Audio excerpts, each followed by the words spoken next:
Assalamualaikum warahmatullahi wabarakatuh.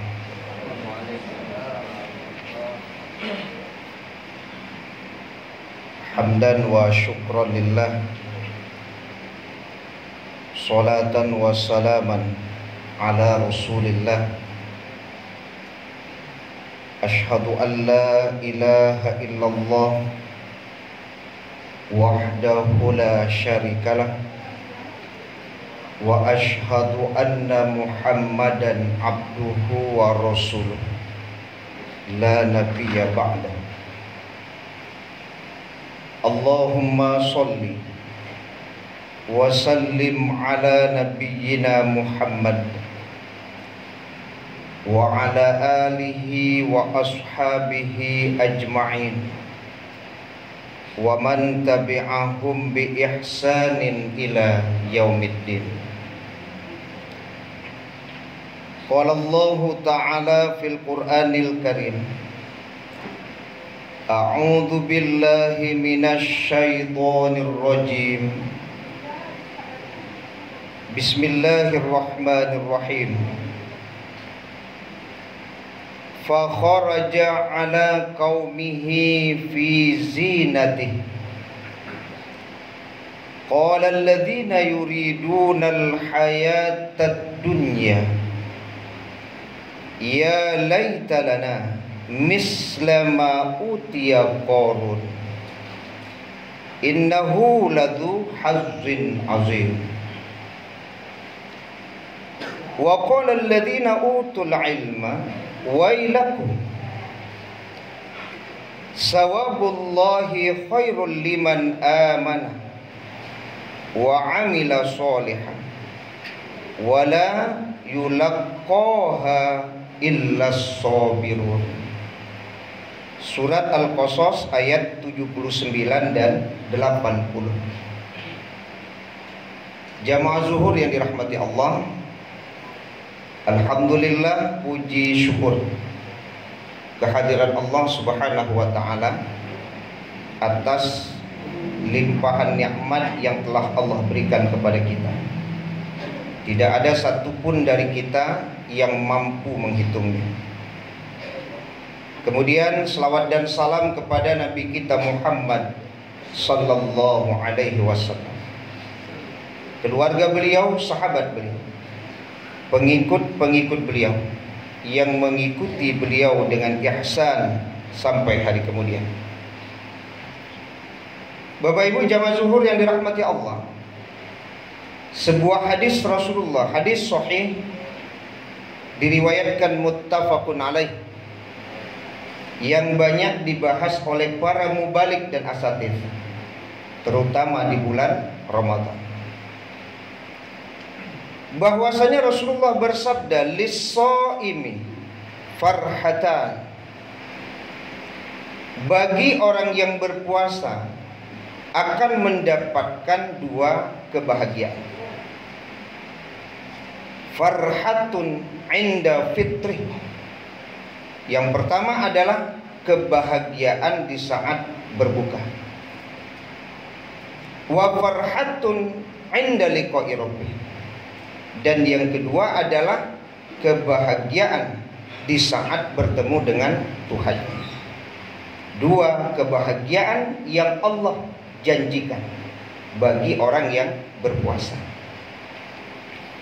Yang pertama adalah farhatun inda fitri, kebahagiaan di saat berbuka.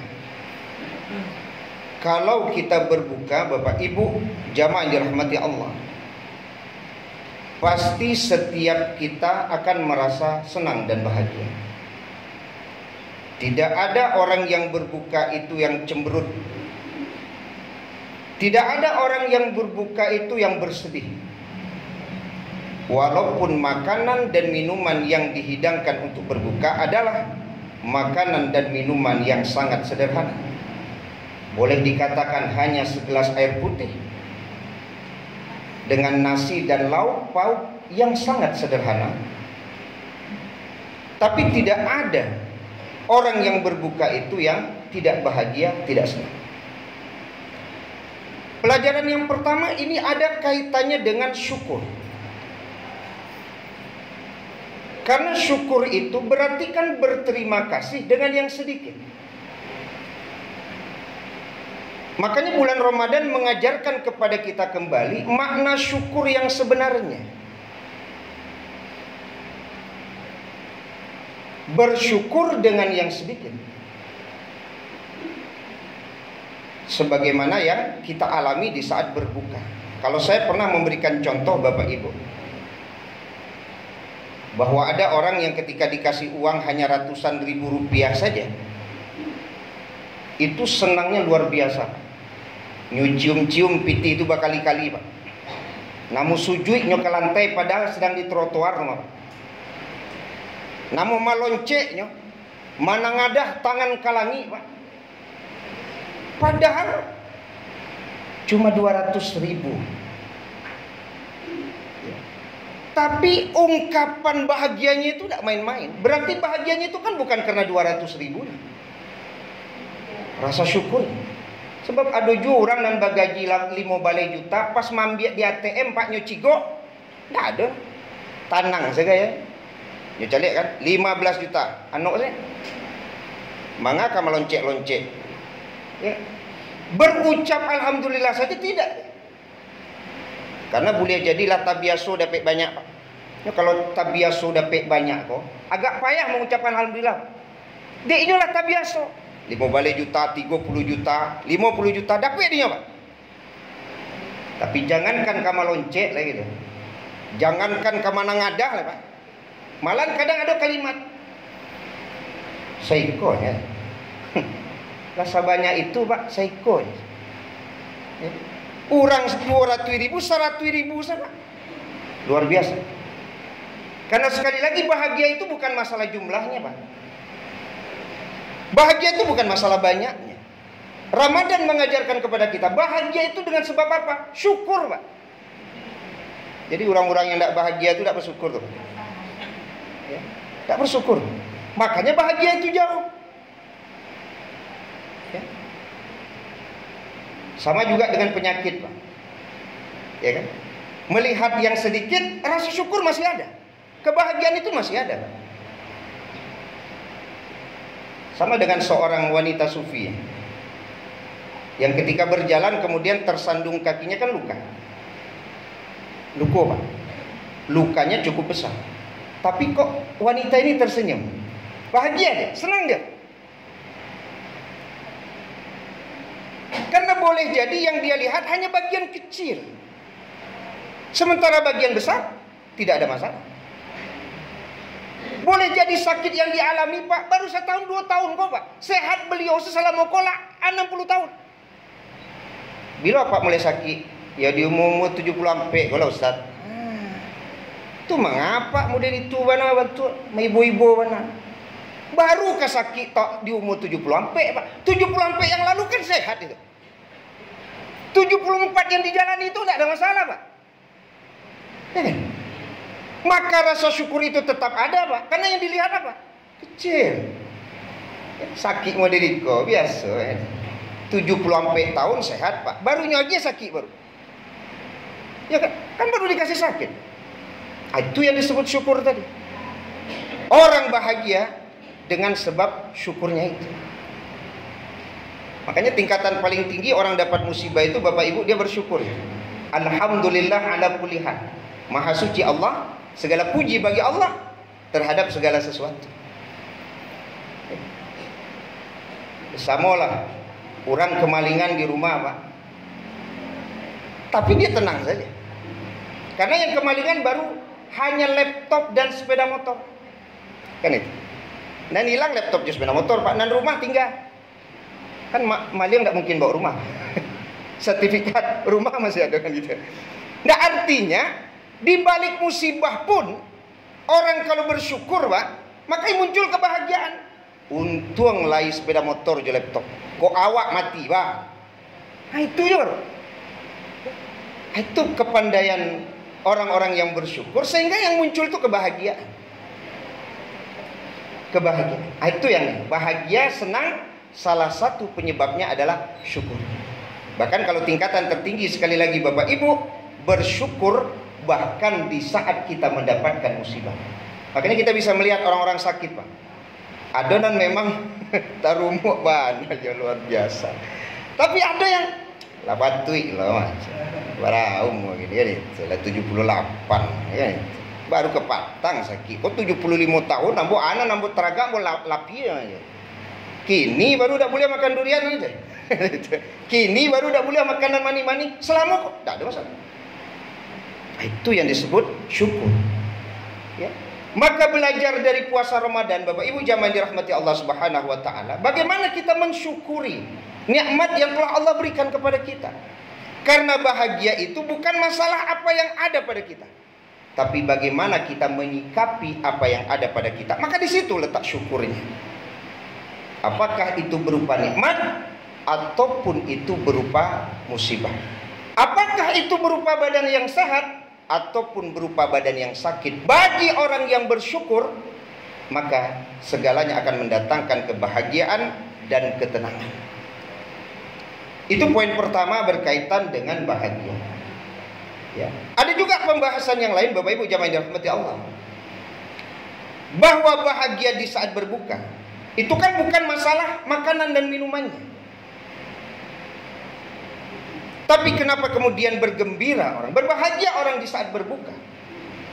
Karena ketaatan yang sudah dilakukannya. Semenjak terbit fajar sampai terbenam matahari, dia tahan segala apa yang membatalkan, bahkan yang merusak ibadah puasanya. Berarti ketaatan. Kalau tadi kan rasa syukur yang membuat ada bahagia. Yang kedua apa? Yang membuat bahagia itu taat. Makanya kalau ditanya ke orang yang tidak puasa, Pak, pas berbuka senang, apa nggak senang? Nyalah minum, nyalah makan, Pak. 10 lah makan. Jam 2 balik lah minum. Tuhan kesenangnya berbuka. Ini yang senang berbuka itu kan yang puasa, Pak. Dari pagi sampai terbenam matahari. Kok mencari air segala itu jangan dikecen lah. Ya kan? Yo, lain, Pak. Bahagia. Jadi menurut ulama yang kedua ini, bahwa bahagia itu disebabkan taat. Makanya kalau kita kaitkan dengan surat Al-Qasas ayat 79 dan 80, nanti Bapak Ibu bisa baca. Itu kan kisah Qarun yang keluar menggunakan kendaraan mewahnya, Pak. Kalau dulu kendaraan mewah kan tidak model gini, Pak. Yang baru dampe. Kalau dulu kan tidak baru dampe kendaraan mewah. Ada dayang-dayang itu mewah. Ya, dikawal gitu ya. Ya kalau sekarang ya bolehlah dicontohkan dengan mobil-mobil mewah, ya kan? Qarun keluar, Pak. Dengan kekayaan itu dibawanya keluar. Lalu ada yang berkata, tapi yang berkata ini orang yang memang condong ketertarikannya pada dunia, condong, bukan meninggalkan dunia. Dunia tidak boleh ditinggalkan. Itu sarana menuju akhirat. Tapi ada orang-orang yang yuridunal hayatad dunya. Mereka itu condong kepada dunia. Apa katanya? Ya laitalana mislama utiya Qarun. Mudah-mudahan kita juga sama kayak Qarun. Ladzu hazzin azim, innahu ladzu hazzin azim. Qarun itu adalah orang yang sangat beruntung. Itu kata orang yang condong kepada kehidupan dunia. Kebahagiaannya pada materi, Pak.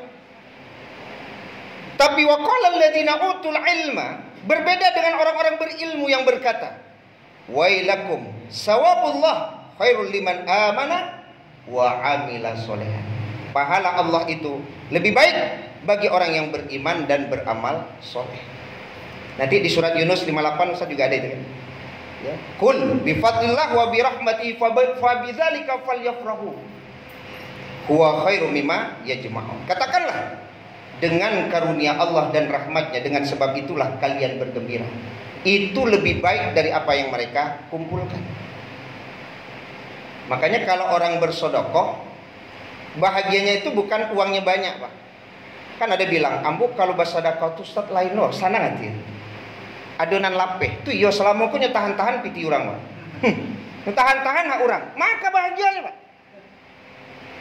Makanya di saat kita bersedekah, di saat kita berinfak, di saat kita berbagi, di situ baru ada bahagianya. Kalau hanya menumpuk, Pak, tidak ada bahagia. Banyak bana pitiko disimpan Bapak Ibu, ditumpuk-tumpuk, tidak ada kebahagiaan di situ. Karena dia belum menjadi iman dan amal soleh. Tapi di saat harta yang kita kumpulkan tadi menjadi infak dan sedekah, berbagi dengan orang, maka disitulah letak bahagianya. Jadi bahagia itu karena apa? Iman dan amal soleh. Ya. Malah justru makin banyak piti makin panjang awak di rumah, Pak. Biasa pintu gembok ciek makin tigo. Banyak piti di rumah, tak main-main. Model itu benar. Ya. Tapi kalau sudah keluar, bahagia. Mungkin Bapak Ibu, kalau memang ada rasa kurang bahagia, Pak, kurang senang, mungkin pitiko yang pala ruju di keluar saja. Ya, mungkinlah lamu bana atau tumpuk-tumpuk. Sementara dun sana kuadon kan ditolong. Tetangga ada yang harus dibantu, Pak. Bahkan ada nan Allah meminta, indah juga di keluar. Mungkin itu penyebab, Pak. Maka kebahagiaan itu kita dapatkan walaupun harta kita banyak. Karena kan balik lagi, bahagia itu karena iman dan amal soleh, bukan karena berbukanya. Ya kan? Tapi kenapa? Karena taatnya kepada Allah Subhanahu wa taala. Samalah kalau bapak dokter, ibu bidan, perawat, di mana letak bahagianya? Di saat merawat orang. Ya, di saat dia bisa memberikan sesuatu yang membuat orang kemudian sembuh dari penyakitnya dengan izin Allah. Itu lain sanangnya tuh, Pak. Lain sanang. Mungkin dia GPT banyak mana, Pak, kalau tidak sehat-sehat pasien kok berpikir aja dokter mende bah tidak sehat. Karena dia bukan masalah uangnya, Pak. Ya. Yang membuat bahagia itu kan iman dan amal soleh tadi. Ketika dia bermanfaat bagi orang banyak, Pak, senang dia, bahagia dia. Ya. Apapun profesi saya pikir begitu. Mau dosen, yang membuat senang dosen itu kan mahasiswa menangkok pelajaran kok, Pak. Gadang bana gaji dosen tiba keluar kelas mahasiswa kok tidak donan paham, Pak. Bah, apalah yang salah. Materi malah apa? Iya, Pak. Tidak ada kebahagiaan itu. Padahal dibayar kadang, Pak. Kan itu kan. Karena bahagia itu Bapak Ibu bukan pada materinya, tapi pada iman dan amal soleh itu. Tapi ada juga orang yang tidak peduli, Pak. Kok kemangala orang kepaham kayak tidak injales aku ambo berisi. Ngadu lu model itu, Pak. Ya kan? Berarti itu masuk kategori pertama itu. Menginginkan atau condong kepada kehidupan dunianya tidak peduli, Pak. Yang penting saku bersih. Beda dengan orang yang memang mengatakan bahwa kebahagiaan itu adanya pada iman dan amal soleh. Jadi kalau ada orang yang berpangkat, sekali lagi, bukan pangkatnya yang menyebabkan dia bahagia, tapi di saat pangkat itu dia bisa beramar ma'ruf nahi mungkar, maka di saat beramar ma'ruf nahi mungkar itulah kebahagiaan itu bisa ada dalam hatinya. Kan seorang polisi, Pak Sugeng itu, Pak, patungnya dibuat itu kan itu. Bukan materi yang bisa bisa bikin dia, justru menolak pemberian orang kepada dia itu yang membuat dia bahagia. Ya, kalau disogok, Pak, banyak dapat, Pak. Banyak, Pak. Bisa buat rumah rancak, auto mewah. Tapi belum tentu bahagia, Pak. Karena di situ tidak ada iman dan amal soleh, walaupun materinya tambah banyak. Hugeng, polisi Hugeng, Pak, memberikan pelajaran kepada kita. Polisi, Pak, jujur itu. Yang disebut oleh Gus Dur itu, polisi Hugeng. Di mana letak bahagia di beliau itu? Beliau bahagia mengatakan di saat mampu menolak pemberian orang yang dengan memberi itu membuat dia tidak istiqomah dalam ketaatan kepada Allah. Di situ bahagia itu, Pak. Kalau di awak kan enggak, kok mujur kan. Muncul di cintulam tibo, oto yo buruk lah. Aku nyagi lah kan, kok pas kok.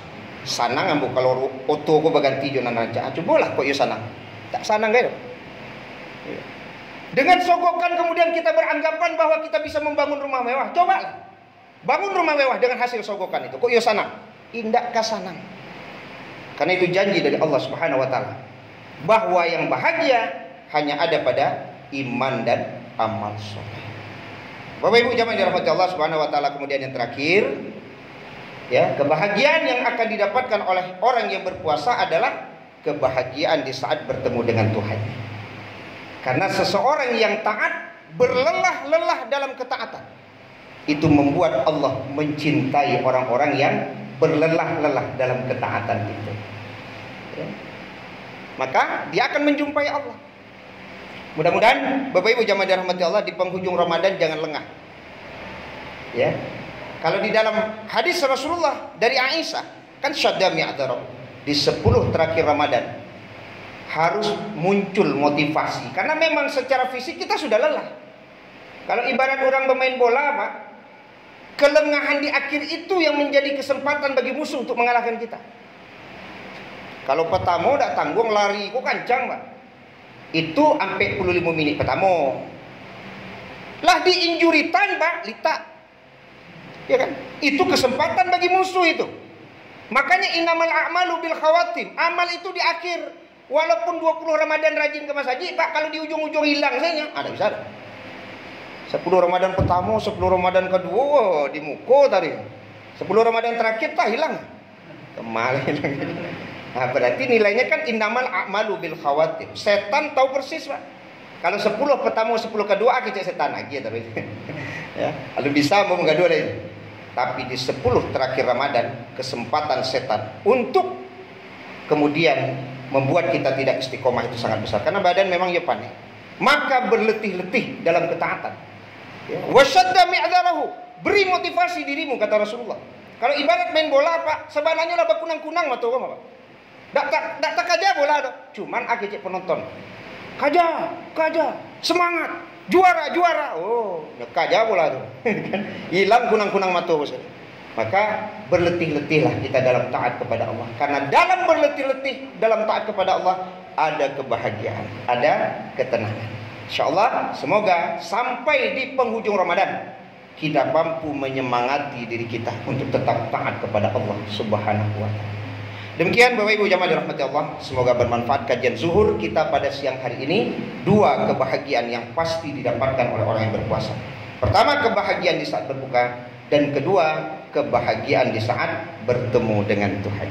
Subhanakallahumma bihamdika asyhadu an la ilaha illa anta astaghfiruka wa atubu ilaik. Wassalamualaikum warahmatullahi wabarakatuh.